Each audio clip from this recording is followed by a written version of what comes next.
kan siang-siang gini? Iya Bu, semoga nanti Ella bisa dapat penjelasan yang lebih jelas. Ya, ya. Selamat pagi, Bu. Pagi Mbak, Ada yang bisa saya bantu? saya ingin konsultasi dengan bidan mengenai kesyukuran untuk program hamil. Oh, baik. Boleh saya minta KTP-nya dulu untuk saya masukkan data? Tunggu ya, Mbak. Baik. Oh iya Mbak, untuk prosedurnya nanti di dalam bagaimana ya Mbak? Oh, baik, Ibu. Setelah registrasi ini akan dipanggil oleh asisten bidan ya untuk dilakukan wawancara awal. Nah, selanjutnya baru konseling dengan bidan sari. Nah, kurang lebih untuk penjelasannya nanti juga dibantu dengan audio visual seperti itu dulu. Itu ya Mbak ya? Ya, silakan Ibu. Oh iya. Makasih ya Mbak ya. Ya, sama-sama.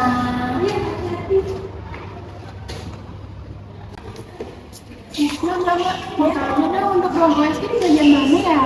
Di ujung koridor ya Ibu, di pintu kedua sebelah kanan. Makasih. Ya. Alia, kamu kenapa? Kamu gugup? Iya, usah gugup Alia. Nanti kan sama Bu Vita dijelasin kok. Saya cuma ingin tahu tepatnya kapan masa subur saya agar segera program hamil lagi.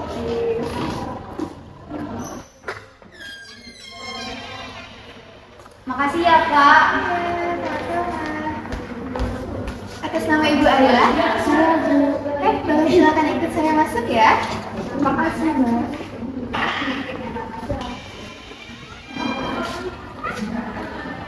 Silakan Ibu Ayla.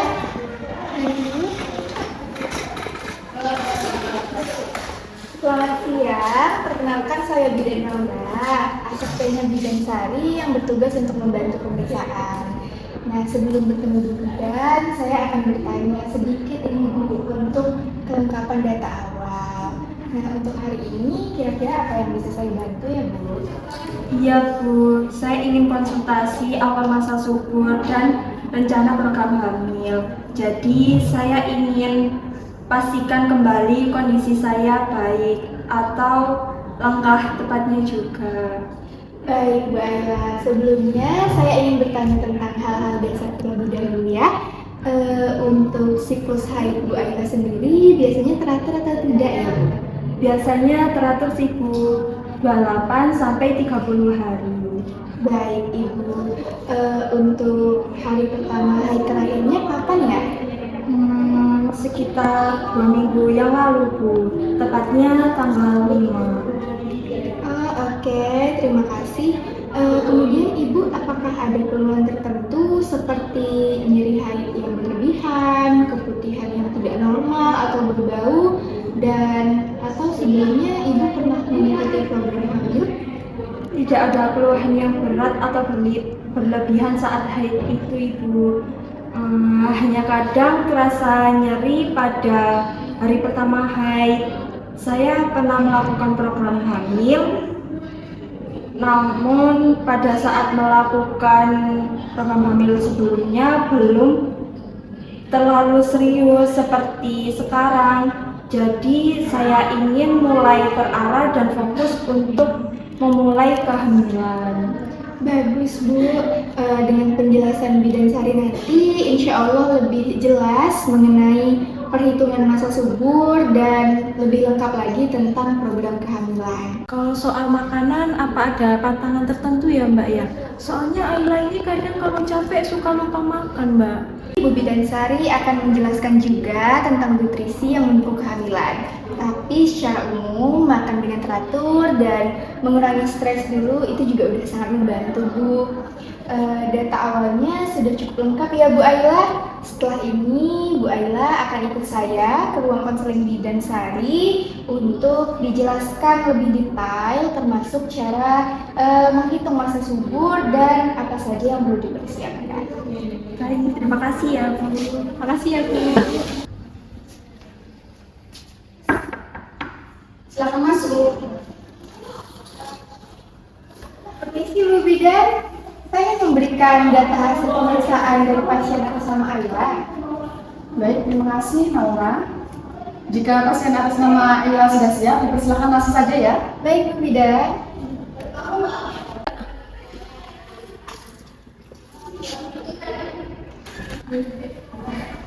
Permisi, Ibu Ayla dan Bu Wati, bisa ikut saya ke ruang konseling bidan ya?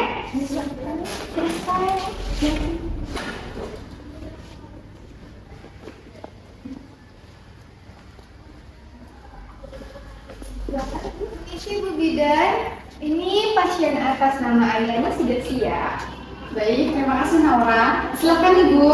Silakan Bu Ayla dan Bu Wati. Saya tinggal dulu ya Bu Bidan. Terima kasih Naura. Sama-sama Bu Bidan. Permisi Bu, saya tinggal dulu ya. Tiga. Selamat pagi Ibu. Perkenalkan, saya Bidan Sari, bidan konselingnya ada di sini. Sebelumnya betul dengan Ibu Alia dan Ibu Wati, Mbak. Oh iya, dengan Ibu Wati. Baik Ibu Alia dan Ibu Wati, sebelumnya saya sudah melihat data dari asisten saya mengenai Ibu Alia ya. Ibu Alia datang ke sini untuk mengetahui masa subur dan juga perencanaan kehamilan ya. Iya Bu, saya ingin tahu waktu yang tepat. Jadi begini Ibu Alia, izin saya untuk menjelaskan terlebih dahulu ya. Dari data yang sudah diberikan kepada saya, siklus haid Ibu Alia ini teratur ya, 28 sampai 30 hari, betul? Betul Bu Bidan. Nah, biasanya masa subur itu terjadi ketika hari ke-12 sampai 16 hari sebelum haid berikutnya. Oh begitu Bu, jadi ada rentannya ya, tidak satu hari saja. Betul Ibu, masa subur itu bukan hanya sekadar ovulasi, tetapi juga periode di mana peluang kehamilan itu tinggi. Kalau begitu bagaimana ya Bu, biar lebih akurat lagi? Jadi begini Ibu, ada beberapa cara yang bisa Ibu Alia lakukan seperti perhitungan kalender, kemudian melihat landing cervix, kemudian juga bisa mengukur suhu basal dan juga menggunakan alat tes reproduksi. Agar Ibu Alia dan Ibu Wati lebih memahami penjelasan saya tadi, saya izin untuk memperlihatkan video ya Ibu. Memahami tubuh berarti memahami waktu yang tepat. Selamat datang di The Immune Dialogue, sebuah perjalanan singkat untuk mengenal bagaimana ovulasi dan sistem imun bekerja menentukan masa subur dan peluang kehamilan. Setiap bulan, tubuh perempuan mengalami rangkaian perubahan yang disebut siklus menstruasi. Siklus ini terdiri dari fase-fase yang mempersiapkan tubuh untuk kemungkinan kehamilan. Di pertengahan siklus, biasanya terjadi ovulasi, yaitu momen ketika sel telur dilepaskan dan siap dibuahi. Di dalam tubuh, sel-sel bekerja seperti sebuah tim. Ketika ovulasi terjadi, sel telur memasuki saluran reproduksi dan sistem imun mulai menyesuaikan aktivitasnya. Pada fase ini, beberapa sel imun mengurangi kekuatannya. Bukan berarti tubuh melemah, tetapi tubuh sedang membuka jalan aman agar sperma dapat bergerak menuju sel telur tanpa hambatan yang berlebihan. Secara biologis, masa subur dimulai sekitar 5 hari sebelum ovulasi dan berakhir 1 hari setelah ovulasi. Namun, peluang tertinggi untuk hamil terjadi pada 2 hari sebelum ovulasi hingga hari ovulasi itu sendiri. Di periode inilah kondisi tubuh paling mendukung, baik dari sisi kualitas lendir serviks, kemampuan sperma bertahan, maupun toleransi sistem imun. Jika siklus menstruasi teratur, misalnya 28 hari, ovulasi biasanya terjadi di sekitar hari ke-14. Waktu terbaik untuk melakukan hubungan seksual demi meningkatkan peluang kehamilan adalah pada hari ke-12, 13, 14, dan 15. Perencanaan kehamilan bukan hanya soal waktu, tetapi juga soal kesiapan fisik, mental, dan kesepakatan bersama pasangan. Jika belum siap hamil, gunakan kontrasepsi yang sesuai. Jika sedang merencanakan kehamilan, mengenali masa subur dapat membantu memaksimalkan peluang keberhasilan. Konsultasikan dengan tenaga kesehatan bila Anda memiliki siklus tidak teratur atau kesulitan memahami pola kesuburan. Jadi, kalau Ibu Alia ingin program hamil, sebaiknya mulai berhubungan secara teratur 2 hari sebelum masa subur, kemudian pada saat masa subur, dan juga 1 hari setelahnya ya Bu. Sampai di sini, apakah ada yang ingin ditanyakan dari Ibu Alia maupun Ibu Wati? Jadi, kalau Ibu Alia ingin program hamil, sebaiknya itu mulai berhubungan secara teratur. Masa subur berlangsung beberapa hari. Waktu terbaik 2 hari sebelum ovulasi karena sistem imun lebih menerima sperma.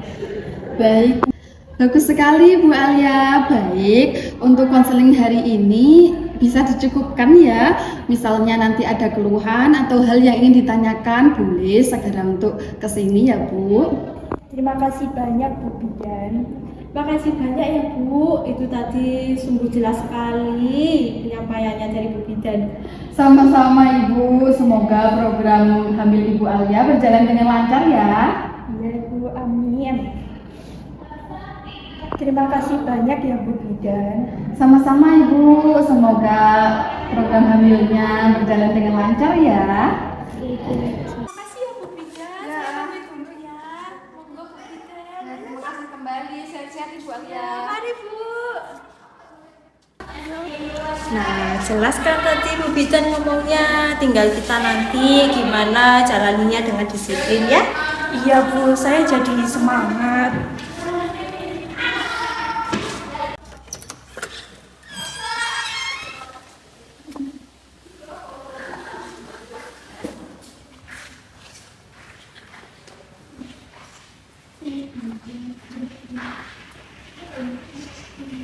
Thank you.